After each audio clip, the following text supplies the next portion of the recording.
Chapter 9. The Lethargic.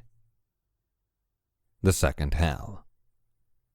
Crinnan and Ander stepped out of the swirling portal and found themselves standing in the second level of the Hells. The sky was black and unending, just like in the previous one, but the ground was no longer ablaze. It was gray, dry, cracked, and rivers of lava streaked across the landscape. Strange, gnarled red trees twisted toward the sky, and black-leafed plants grew from the ground with leaves that looked like they were bleeding. Visibility was dim, but Crinnan was still able to see sufficiently. Congratulations, Pretty Kitty 6969420, on reaching the second level of the Seven Hells. The second level of Hellscape is both a world in itself and a hub for the various other worlds which Hellscape hosts. Here you will find opportunities to engage in alternative modes of play, whether you seek to solve complex puzzles, create intricate structures, or simply test your mettle against your fellow citizens. The second level will be able to provide you with plenty of outlets to expel your sin and ample entertainment. We encourage you to go out and explore all that the second level has to offer. Once you break out of the 80th percentile and into the 70th, you will be able to travel to the third level. Your devotion and reverence to our goddess Dura Ana and her son, our great Emperor Sidro, shines brightly, citizen. Go now and shine before all. The second level, Ander announced as the two stepped through. I declare it has been an age since I last stepped foot upon these wretched grounds. Be wary, for the plants are alive, and their only desire is to rip the flesh from your body. You've been here? Crinnan asked as his eyes moved from the landscape to his companion. How did you get here last time? We prisoners are, on occasion, moved from level to level, Ander explained as the two took their first steps in the new land. It gives the demons, or the players, a sort of revolving challenge and selection. Whilst there are many prisoners who have understandably and apathetically succumbed to the very fact that their fates are sealed, there remains a strong number, very much like me, who still try to hide or run. What's the point of that? The very idea sounded like a waste of time to Crinnan. Hiding, running. It seems these demons can't really be harmed. Well, except by me. 'Tis the truth, Ander declared. Players like you can harm each other, a benefit of being a Govian citizen, no doubt. I'm not a citizen, Crinnan quickly replied. I came here a prisoner like you. You did not. Ander snorted a laugh and shook his head. That does not even make the slightest bit of sense, Crinnan. Prisoners cannot fight, we all know that.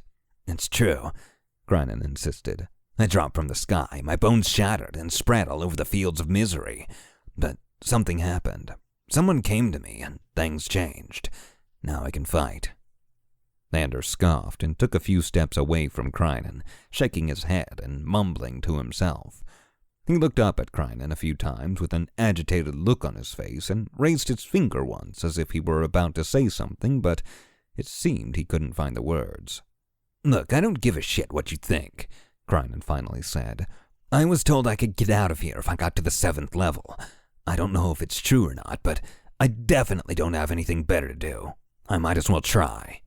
The 7th level? Ander shook his head and laughed. So you intend on reaching the 10th percentile. Do you understand how powerful you need to be to achieve that? I'm pretty strong. Crinnan shrugged and looked down at the sword in his hand. I've killed a lot of people in the real world.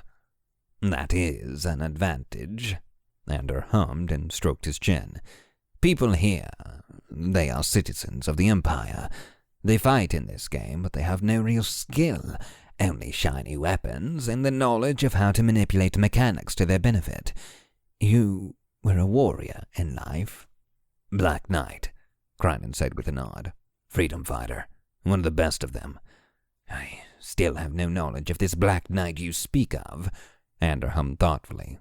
But if you were a warrior, you hold an advantage.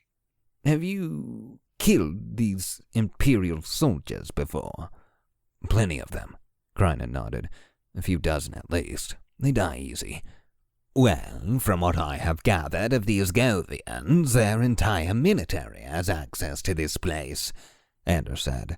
5 million of the players are trained fighters.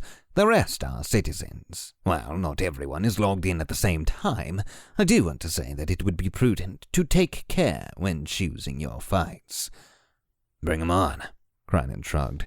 Not like they can permanently kill me. I'm already dead. Yes, but they can halt your progress significantly, Ander warned. If they kill you and destroy your body, you will be forced to respawn at the first level and will take a major ranking loss. You seem to know a lot about this place, Crinnan said with a raised brow. Why is that? I've been here, Ander said with a heavy sigh. For a very long time. Hundreds of years, I imagine. What do you mean, you imagine? Crinnan asked. You don't know when you died? I know I am from what you refer to as the Age of Ancients, Ander said. But you are correct. I do not know when I died. My memory is not all there. I occasionally recall things, but mostly only background information about the times I lived in. I do not recall my relationships, friends, family. I have no idea who I was. Does that happen to everyone here? Crinnan asked. No, Ander quickly replied. I have met a number of prisoners who have held on to their sanity and can recall their entire lives. I've also met others who have succumbed to madness or are simply writhing, chittering husks of what was once considered sapience. Some have trouble, others do not, but a good number of people know who they are. Well, whatever you say. Crinnan dismissed Ander and scanned the area, eager to find someone to kill so he could get to the next level. He didn't want to waste any time. He wanted out of the hells as quickly as possible. Attention, citizen. You are in queue for the next round of Blood Games. Approximate wait time, 4 minutes, 35 seconds. If you do not wish to participate in the next round of the Blood Games, please leave the queue. How do I leave the queue? Crinnan shouted. He was familiar with the Blood Games Battle Royale television show. He and his friend Alec had watched it back home on TV on occasion. Crinnan always enjoyed making fun of the participants. At the moment, however, he had no desire to partake in them. To leave the queue, you must exit the queue zone. The queue zone is marked with a glowing red ring. You may run in any direction to find a border. Come on, Crinnan shouted to Ander. Time to go. What are you talking about? Ander replied. Go where? Away, Crinnan replied as he took off in a sprint. Fortunately, he wasn't far from the border of the ring and he crossed over the red light with no problem. When he finally slowed to a stop, he looked back to see that Ander was right behind him. What was that all about? Ander asked. Are we in danger? Not anymore, Crinnan answered. We were in some kind of Blood Games queue circle thing. Blood Games. Ander tilted his head and raised a hand to his chin. Yes, the Battle Royale entertainment show. That's it, Crinnan nodded. Where people kill each other for money. Yes, I recall. Ander nodded and a thin smile formed on his face. That makes sense. We are, after all, standing in the second level where the Blood Games are held. Right, Crinnan nodded. That's what the system, I guess, said. Indeed. Ander cleared his throat and looked around. It appears we are in a rather populated area. There are many prisoners about. Players like to partake in some casual killing as they wait for the games to start. Crinnan sighed and shook his head. He watched as other prisoners scurried about. Some were naked and others wore ill-fitting rags. They all had exhausted expressions with fear-filled eyes. They were emaciated and walked keeled over with their hands hugging their stomachs. None looked happy, none except for Ander. This is how we live here, Ander said sadly. We try to hide, but hiding is futile. Mostly we just cower in fear as we await the inevitable, the arrival of demons. No way to live. Crinnan grunted as he looked around at the sad husks of life around him. He saw a few of them trembling as they stared at him with their wide eyes and looks of fear. Some got up and ran, while others just seemed to have given up long ago. They were the ones who just shrugged and waited for whatever was going to happen to them. They think you are going to hurt them, Ander whispered as he stepped over to Crinnan. They see your sword, the blood on you. All they see is another demon. Crinnan grunted as he walked past the frightened prisoners. A few wept as they held their hands out to him, begging him not to bring them harm. Some fell flat on their face, while others stood petrified. Crinnan wanted to ignore them, but he couldn't bring himself to look away.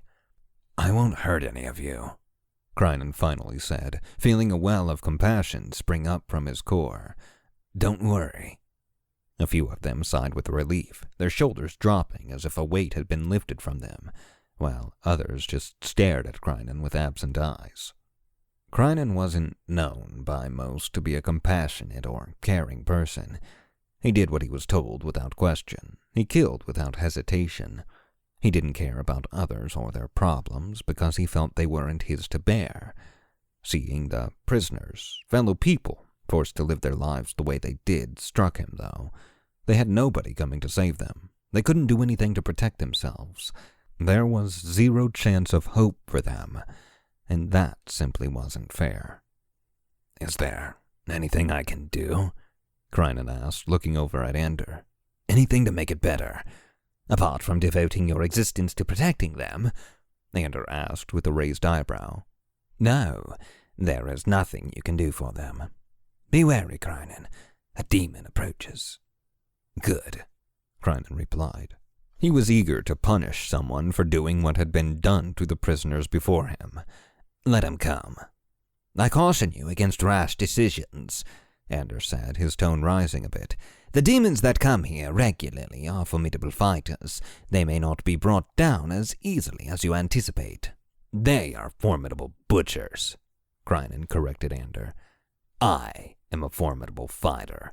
They only look intimidating. They have no real skill. He looked around the area, hoping to see the demon that was nearby. Having killed 3 already, he felt confident in his abilities.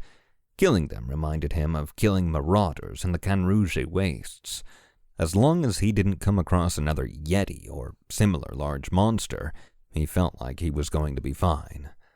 Who were you before you so unfortunately found yourself here? Ander asked as the two stood and waited. Back in life. I told you already, Crinnan bluntly answered, uninterested in the conversation.